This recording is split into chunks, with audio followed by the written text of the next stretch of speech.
जय हिंद दोस्तों, स्वागत करते हैं एक बार फिर से आपके अपने भाई के YouTube channel IAS my target पे।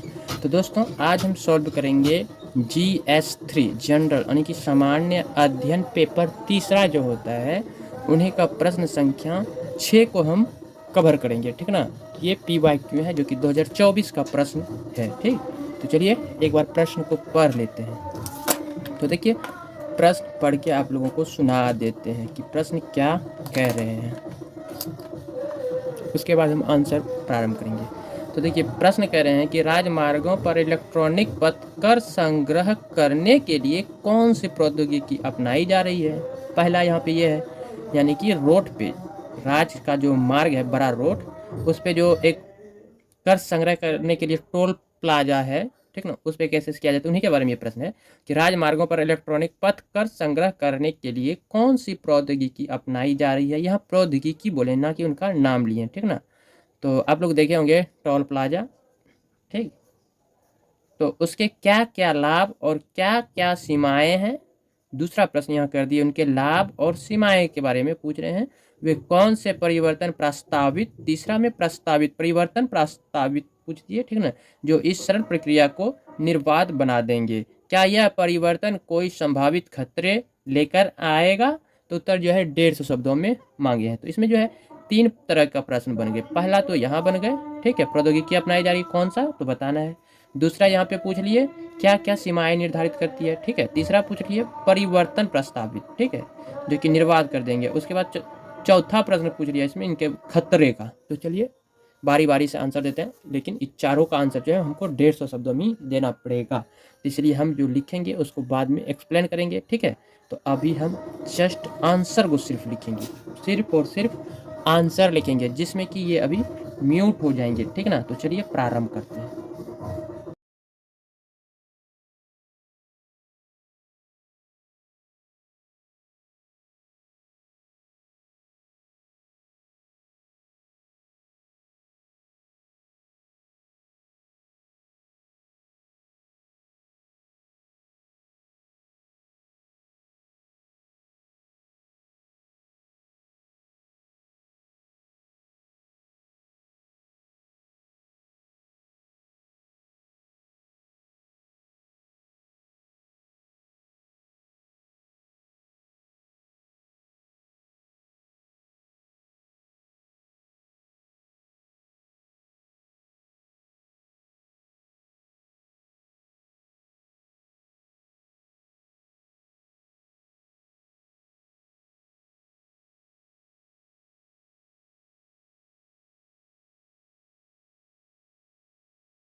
तो गाइस, ये था हमारा आंसर, ठीक ना। तो चलिए एक बार जो है आप लोगों को हम अपना आंसर पढ़ के जो है सुनाते हैं, ठीक ना। तो चलिए आंसर एक बार रेड करते हैं, यानी कि पढ़ के सुनाते हैं। देखिए हमने क्या क्या लिखा है, तरफ पाँव सिला कर लें।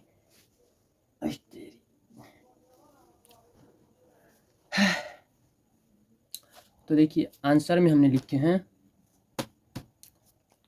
आंसर में लिखे हैं कि भारतीय राजमार्गों पर इलेक्ट्रॉनिक टोल संग्रह के लिए मुख्यतः फास्ट टैग यानी कि FAST टैग, ठीक ना, इसे फास्ट टैग पर दिए, सॉरी, FAS फास्ट टैग जो है प्रणालियों का उपयोग किया जाता है जो रेडियो फ्रिक्वेंसी आइडेंटिफिकेशन यानी कि RFID तकनीक पर आधारित है, ठीक है। और इस प्रणाली में वाहनों के विंडशील्ड पर RFID टैग लगाया जाता है जिसे टोल प्लाजा पर लगे सेंसर स्वचालित रूप से पढ़ते हैं और संबंधित बैंक से खाता से टोल शुल्क काट लिया जाता है ऑटो, ठीक ना। तो इसमें हम लाभ की बात की, जहाँ जैसे हम पहले बताया आपको प्रश्न पढ़ के कि इसमें 3 तरह के प्रश्न किए गए हैं और हमको जो है आंसर 150 शब्दों में सीमित करके देना था, इसलिए इसमें हमने शॉर्ट फील्ड में लिखा।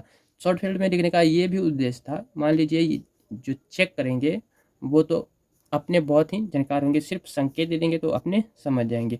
यदि 150 शब्दों में नहीं मांगते, 250 शब्दों में मांगते तो संभवतः इसमें हम और कुछ ऐड कर देते। जैसे कि लाभ में हम लिखे हैं, लाभ में देखिए हम क्या लिखे हैं, यातायात में सुधार। अब देखिए यातायात में सुधार का मतलब है कि इसमें हम और ऐड करते कि वाहनों को जो है टोल प्लाजा पर रुकने की आवश्यकता जो है नहीं होती है, जिससे कि जाम होने की समस्याएं बच जाती है, ठीक है। उसके बाद हम दूसरा लिखे हैं ईंधन की बचत। जैसे निरंतर ईंधन की बचत में लिखते हैं कि जैसे निरंतर गति से चलने के कारण जो है ईंधन की खपत कम होती है, ठीक है, और जिससे पर्यावरणीय लाभ भी मिलते हैं। पर्यावरणीय लाभ का मतलब हो जाएंगे जैसे कि कार्बन डाइऑक्साइड कम छोड़ेंगे गाड़ी, ठीक ना, जो कि ओजोन को जो खतरा होते हैं उसमें भी सहायता मिलेंगे, तो पर्यावरणीय लाभ भी मिलता है। उसके बाद हम लिखे हैं राजस्व में पारदर्शिता।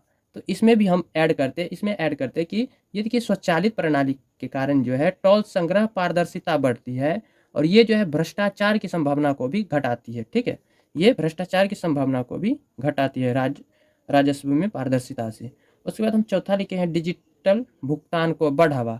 अब देखिए डिजिटल भुगतान को बढ़ावा का मतलब होता है जैसे कैशलेस लेन देन से जो है डिजिटल अर्थव्यवस्था को प्रोत्साहन मिलता है, ये अर्थव्यवस्था को भी प्रोत्साहन देता है, इसमें ऐड करते हैं। लेकिन हम शॉर्ट लिस्ट में इनको मतलब लिख दिए, जैसे यातायात में सुधार इस तरह से लिख दिया और ईंधन की बचत, राजस्व में पारदर्शिता, डिजिटल भुगतान को बढ़ावा। यही यदि 250 शब्दों में पूछते तो इस सब में जो है और ऐड कर देते, जो अभी हम आप लोगों को बताए इनके बारे में, इन सभी के बारे में, वो सब थोड़ा थोड़ा करके ऐड कर देते जो 250 शब्द लगभग पूछ जाते।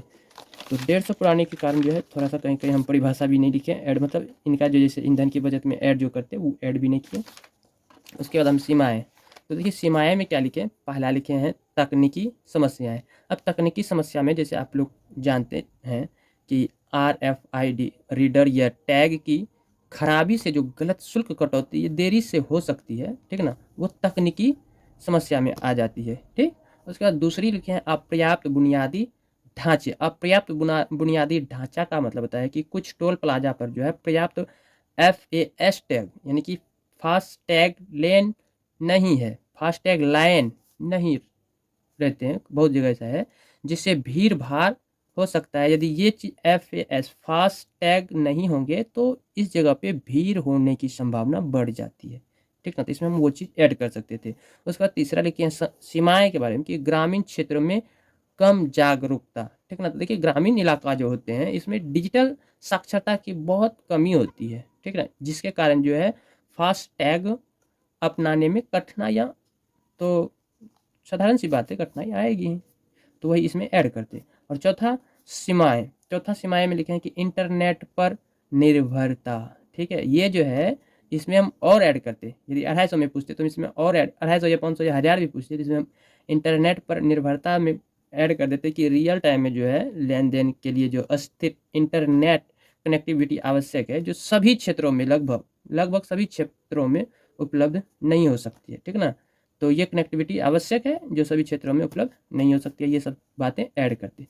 उसके बाद प्रस्तावित परिवर्तन में देखिए इसमें हम लिखे हैं GPS आधारित टोलिंग। उसके बाद दूसरा लिखे हैं स्वचालित नंबर प्लेट पहचान यानी कि ANPR, ठीक है। तीसरा लिखे हैं सालाना और लाइफ टाइम टोल पास, ठीक है। तो इसमें हम थोड़ा सा ऐड कर दिए हैं एगो में, सोचे कितना शॉर्टलिस्ट लिखेंगे, एगो में ऐड कर देते हैं। जैसे GPS आधारित टोलिंग में हम लिख दिए हैं कि ये जो है वाहनों में ग्लोबल नेविगेशन सैटेलाइट सिस्टम यानी कि GNSS का उपयोग करके यात्रा की गई दूरी के आधार पर टोल शुल्क लिया जाएगा, जिससे भौतिक टोल प्लाजा की आवश्यकता कम होगी। ठीक ना।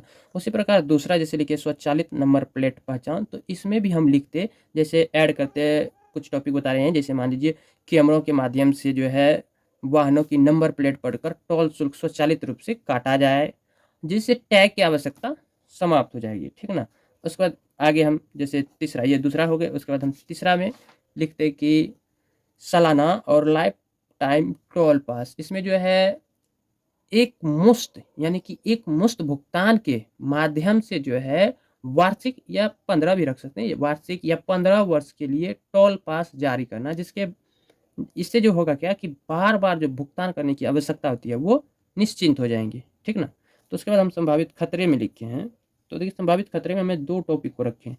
पहला निजता की चिंता और दूसरा तकनीकी अवसंरचना की आवश्यकता। तो दोनों को हम पूरा लिख दिए, इसमें जो लिखना चाहिए था हमको इसमें लिख दिए। तो देखिए निजता की चिंता में वाहनों की निरंतर ट्रैकिंग से डेटा सुरक्षा और निजता से संबंधित मुद्दे उत्पन्न हो सकते हैं। क्लियर है। उसके बाद दूसरा तकनीकी अवसंरचना की आवश्यकता, जिसमें कि GNSS प्रणाली के कार्यान्वयन के लिए मजबूत तकनीकी बुनियादी ढांचे और निवेश की आवश्यकता होगी। ठीक है। वहीं निष्कर्ष में हम लिखें कि FAS यानी कि फास्टैग प्रणाली ने टोल संग्रह प्रक्रिया को सुव्यवस्थित किया है, लेकिन कुछ सीमाएं बनी हुई है। GNSS जैसी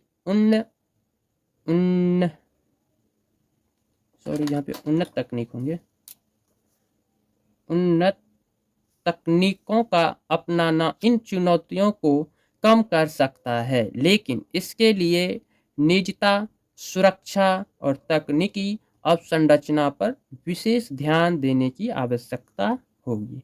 तो इसी के साथ अब आप लोग कमेंट करके बताइए कि आंसर जो हम लिखे हैं 150 शब्दों में वो आप लोग बताइए कहाँ तक सही है। क्योंकि हम प्रयास किए हैं टू द लाइन लिखने के लिए, यानी कि टू द लाइन बोल रहे हैं, टू द टॉपिक, एक ही बार में सिर्फ टॉपिक को समझाने का प्रयास किए हैं। इसीलिए जो है टू द टॉपिक में जो ये वाला एग्जाम जो है इसमें जो टू द टॉपिक प्रश्न का आंसर मांगते हैं, इसी वजह से जो है हमने यहाँ पे 150 शब्दों में के है तो ये टू द टॉपिक सिर्फ लिख दिए। सिर्फ राजस्व में पारदर्शिता, इनको हम विस्तार से नहीं लिखे। ठीक ना।